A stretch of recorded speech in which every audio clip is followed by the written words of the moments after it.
Hello students, today we are going to do question and answers related to the chapter 9 methods of separation in everyday life. First we will deal with the exam pro section and then we'll follow it with NCERT question and answers. So let us start. Question number 1. How can you obtain salt from a mixture of salt and powdered sugar? Now sugar powdered form में है, अगर crystal form में होता तो you could have use sieving, right? The salt would go through and the sugar will remain as it is on the sieve. लेकिन question तो है powdered sugar and salt के मिक्सचर को अलग करना है जिससे सॉल्ट मिल जाए. देखिए, अगर पानी का यूज हम करते हैं as solvent, then you know that salt and sugar both dissolve in water. That will not serve our purpose, right? So what should we do? We should choose a solvent wherein one component dissolves and the other does not. तो अब क्या करें, कौन सा solvent ले? Well, that's a magical solvent. Magical नहीं, logical solvent. Science है ना, logic की बात करते हैं. So ethanol is the magical solvent that we'll use in this case. You see, ethanol में शुगर जो है वो डिज़ोल्व होता है लेकिन सॉल्ट डिज़ोल्व नहीं होता. तो इसका यूज़ करके हम सॉल्ट और शुगर को अलग कर सकते हैं. देखिए, so we can dissolve the mixture in a solvent where one substance is soluble and the other is not. And such a solvent is ethanol or ethyl alcohol. Sugar dissolves in ethanol while salt does not. तो हमें करना क्या है, हमें एक beaker ले लेना है और उसमें हमें शुगर और सॉल्ट के जो मिक्सचर है उसको डालना है. उसको मिक्स किया अच्छे से, तो अब क्या होगा, sugar will dissolve in ethanol but जो अनडिज़ोल्व सॉल्ट है वो एज इट इज़ रह जाएंगे. Now the next step that will follow is with filtration. आपको लेना है फिल्टर पेपर और फनल और कॉनिकल फ्लास्क की मदद से आपको ये सोल्यूशन पोर करना है. You will have to pour down the solution through the filter paper. और ये करने से क्या होगा, सॉल्ट जो है वो अटका रह जाएगा फिल्टर पेपर में and sugar dissolve in ethanol solution आपको मिल जाएगा कॉनिकल फ्लास्क में. तो सॉल्ट ऑब्टेन हो गया. This is the way in which we can separate salt from powdered sugar. देखिए, after dissolving and stirring the mixture, sugar dissolves in ethanol, leaving the salt undissolved. Now the next step is filtration. Pour the mixture through a filter paper. The sugar ethanol solution will pass through and thus we obtain the undissolved salt. कहाँ पे? Filter paper पे, right? So question number 2. Give an example of separation where we separate two different components but useful components, right? देखिए, इसका example है churning.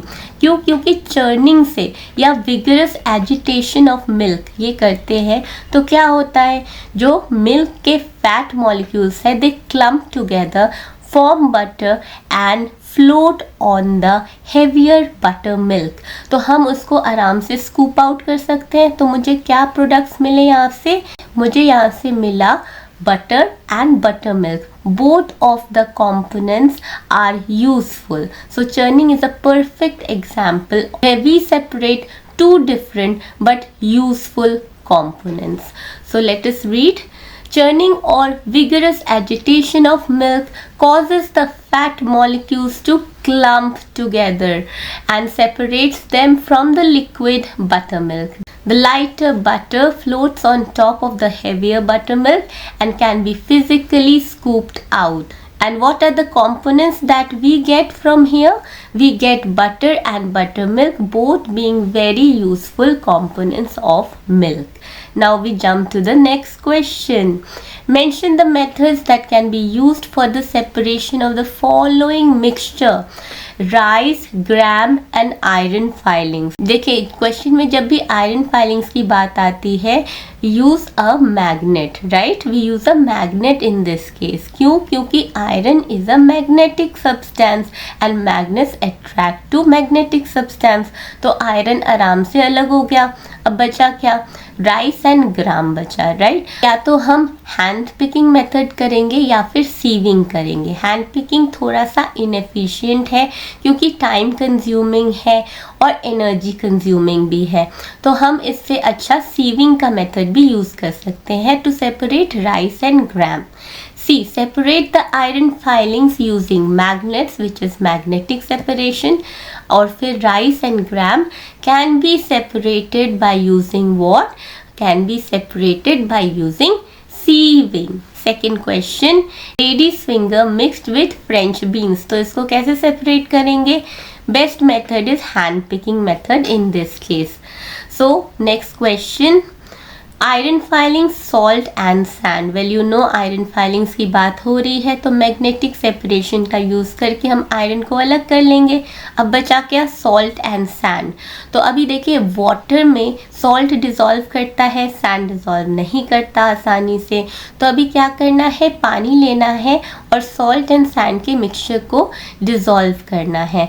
तो पानी में salt dissolve हो जाएगा और सैंड नहीं होगा, and we will pour the mixture over a filter paper to get sand on the filter paper. See, separate iron filings using magnet, which is magnetic separation. Now dissolve the salt and sand mixture in water. Salt dissolves in water, sand will not dissolve. Now pour the mixture through the filter paper. What happens next? The sand gets caught on the filter paper, which is a filtration method. Now the remaining salt solution, अब उसको कैसे obtain करेंगे? remaining salt solution can be evaporated to obtain salt. Now next question, petrol and water. See, oil और water की mixture को आपको पता है जब हम dissolve करते हैं तो क्या होता है? Oil forms a separate layer on top of water, right? हमने पहले भी करके देखा था ये एक्सपेरिमेंट।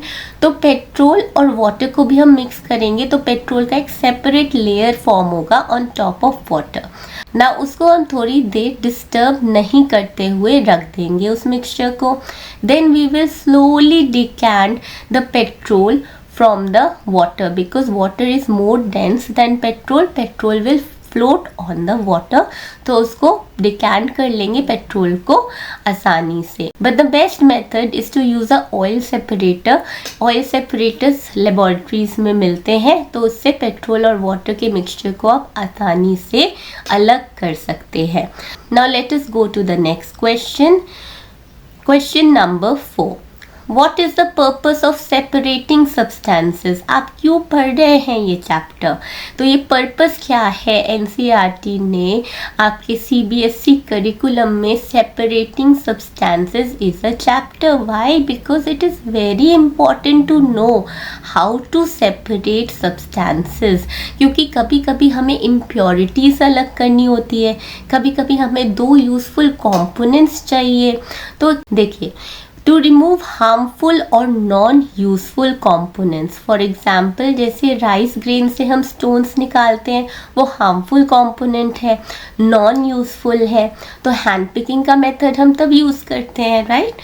तो ये तो हो गया हमारा first point. Second point is to obtain useful components. देखिए यूजफुल कॉम्पोनेंट्स जैसे कि हमने पहले के क्वेश्चन में किया था, churning is a process wherein we get two useful components. So churning to obtain butter and buttermilk is a perfect example wherein you obtain useful components separately. Now next is to produce purer substances, that is purity.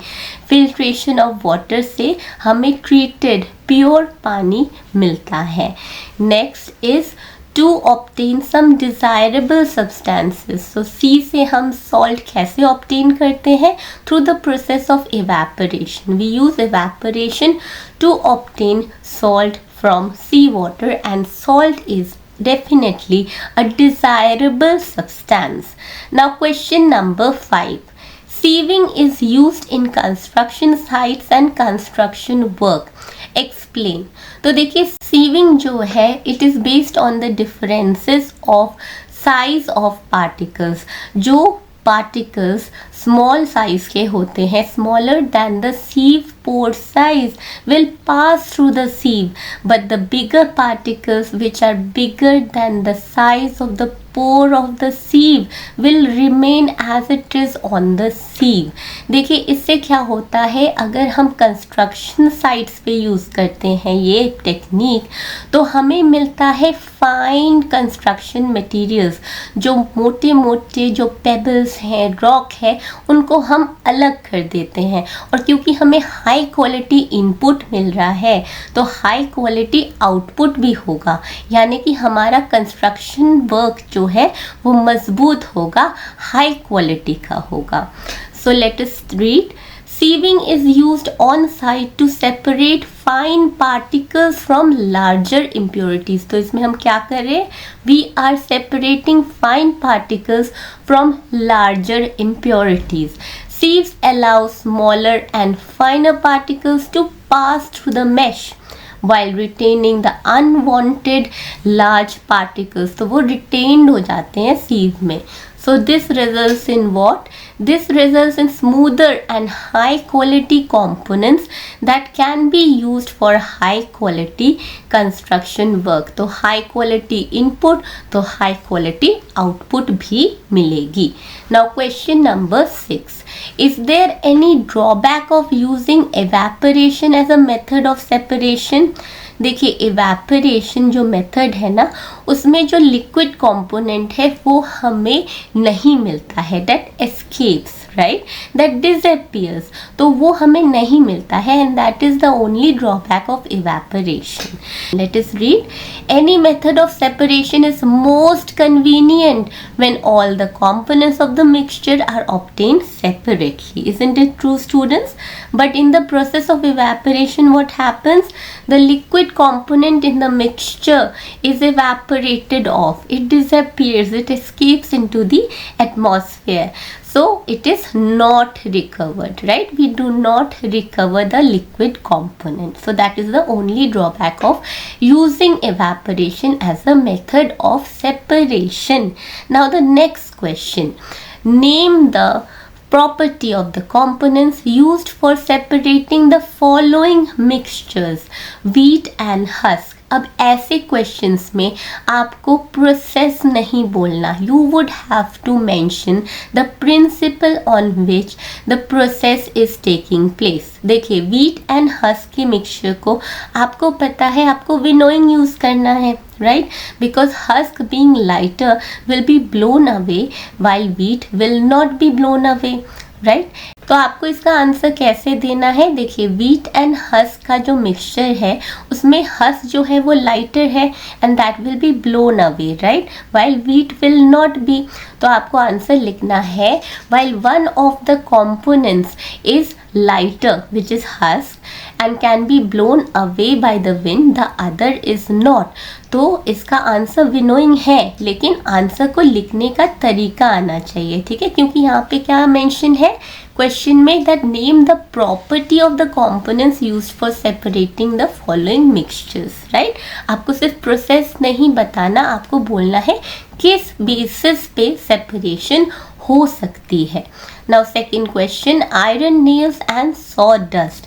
आपको पता है iron nails is magnetic, so magnets जो है वो attract करते हैं magnetic substances. तो आपको कैसे आंसर लिखना है? One of the components is magnetic in nature while the other is not. So what is that component? Iron nail. So iron nails being magnetic in nature will be attracted to magnets and sawdust will remain as it is. It will not be attracted to magnets at all. So this is the very basis of separating such mixtures. So next we will do NCERT question and answers.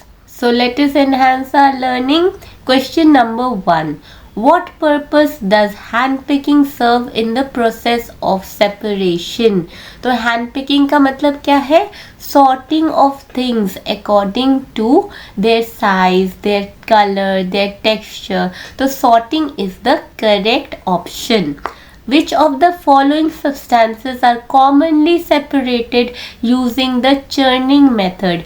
Churning method से हमें butter मिल सकता है, cream मिल सकता है from the milk. Next question, which factor is usually essential for the filtration? Well, you know, pore size is essential for filtration, right? Filter paper का आपको पता है एक डेफिनेट पोर साइज होता है, जो पार्टिकल्स छोटे होते हैं उस पोर साइज से वो निकल जाते हैं, और जो पार्टिकल्स बड़े होते हैं उस पोर साइज से वो अटके रह जाते हैं फिल्टर पेपर पर. Now question number 4, true and false का क्वेश्चन है. टी और एफ लगाएंगे. ट्रू के लिए टी, फॉल्स के लिए एफ. तो salt can be separated from salt solution by keeping it under the sun. Is it true or false? It is true, definitely. By keeping under sun मतलब evaporation की बात की गई है. It is definitely true. Hand picking should be used only when the quantity of one component is less. Definitely, क्योंकि rice grains और जो stones है उसका जो मिक्सचर है तो वो इक्वल क्वांटिटी में नहीं रहते, राइट? तो तभी तो वो हैंड पिक्ड हो सकते हैं, वरना तो इतना टाइम, इतना एफर्ट लग जाता है हैंड पिकिंग में, right? So question number 3, a mixture of puffed rice and rice grains can be separated by threshing. No, that is false. Threshing मतलब beating against a flat surface. लेकिन ऐसा तो हम करेंगे तो कुछ भी नहीं मिलेगा ना. इसमें हमें यूज़ करना है weight of the substance को as a basis. तो कौन से मेथड से ये पॉसिबल है? ये पॉसिबल है विद विनोइंग, क्योंकि पफ्ड राइस जो है वो हल्का होता है than rice grains. By using the power of air, what happens? The puffed rice gets blown off and the rice grains remain as it is. Now, a mixture of mustard oil and lemon water can be separated by decantation. Yes, that is true. Why? Because lemon water या कोई भी water है तो mustard oil is lighter. तो mustard oil forms a separate layer on the water, and if kept undisturbed for some time, it can be easily separated by decantation. Now, sieving is used to separate a mixture of rice flour and water. That is not true. Rice flour and water को हम आराम से separate कर सकते हैं through filtration. So it is a false statement, क्योंकि sieving में क्या है, pore size का importance है. तो rice flour और water का अगर mixture बनाएंगे तो rice flour जो है वो चिपकेगा filter paper पे. तो filtration is the best method for separating rice flour and water. Now match the mixtures in column 1 with column 2. Now यहाँ पे देखिए, यहाँ पे कुछ मिक्सचर्स है और मेथड है, उनको हमें मैच करना है. ग्राम flower mixed with black gram, तो कैसे हम सेपरेट करेंगे?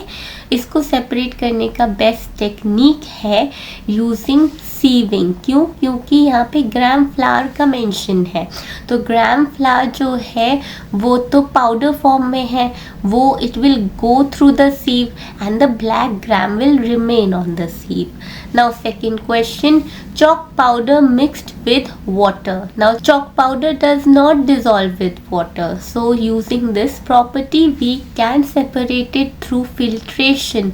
Chalk powder जो है वो filter paper पे रह जाएगा and the water we will get through the filter paper.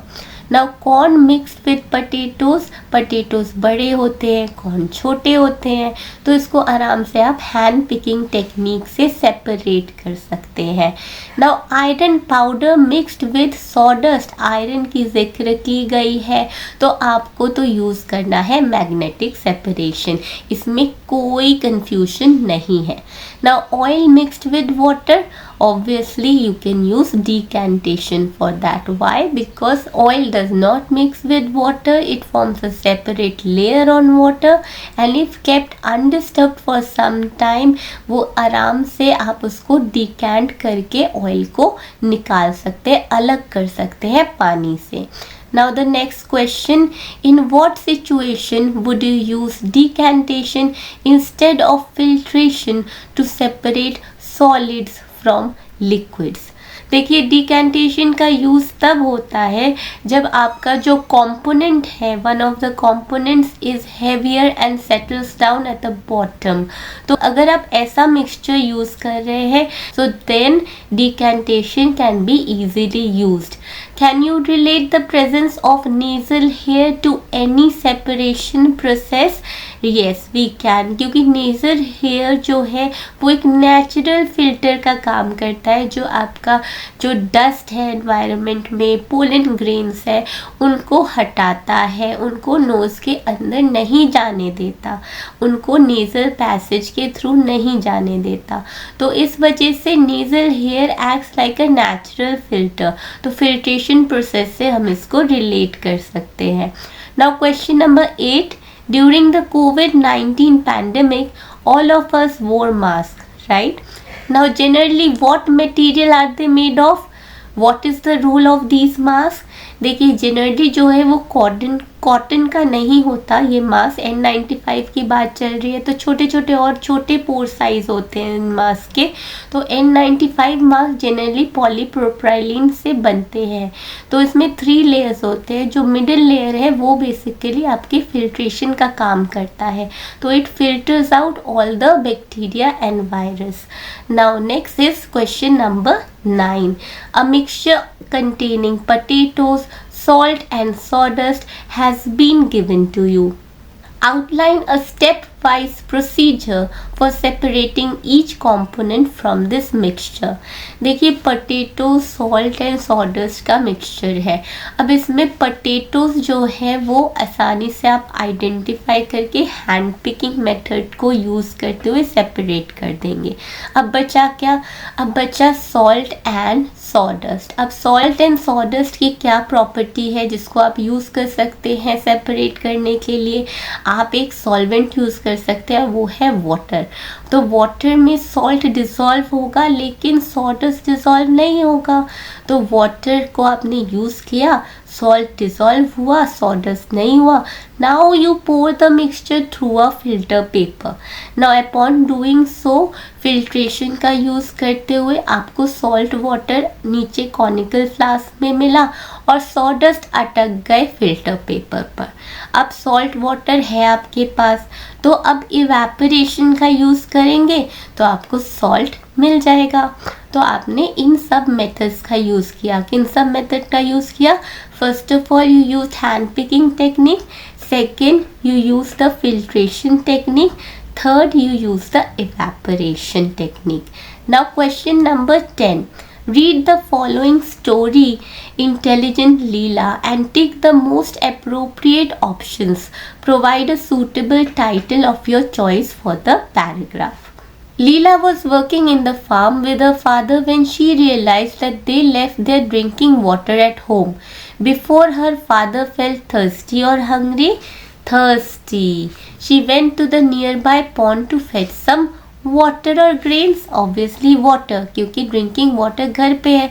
तो फादर को लगी थर्स्ट और वो सर्च करने गई पानी। After obtaining some water in the container, she noticed that the water was muddy and unfit for drinking. अब pond का पानी है तो unfit ही होगा for drinking. To purify the water, अब क्या करना है? प्यूरिफाई करना है पानी को। She kept it for some time and then she filtered or churned. Obviously she filtered, churning थोड़ी ना करनी है muddy water की। Using a piece of paper or muslin cloth will be ideal. So Leela then cooled or boiled the water for about 10 minutes. She boiled it. She boiled the water for about 10 minutes in a covered pan. इससे germs जो है वो खत्म हो गए. After cooling, she filtered it again and made it fit for drinking. She served this water to her father while having food, who blessed her and appreciated her efforts. अब title देना है तो आप ये टाइटल दे सकते हैं कि science saved the day. अगर आपको कुछ और टाइटल दिमाग में आ रहा है कमेंट कर दीजिए, या फिर आप कंटैक्ट कर सकते हैं @datta.anveshabiotech@gmail.com. Happy learning students. Bye bye.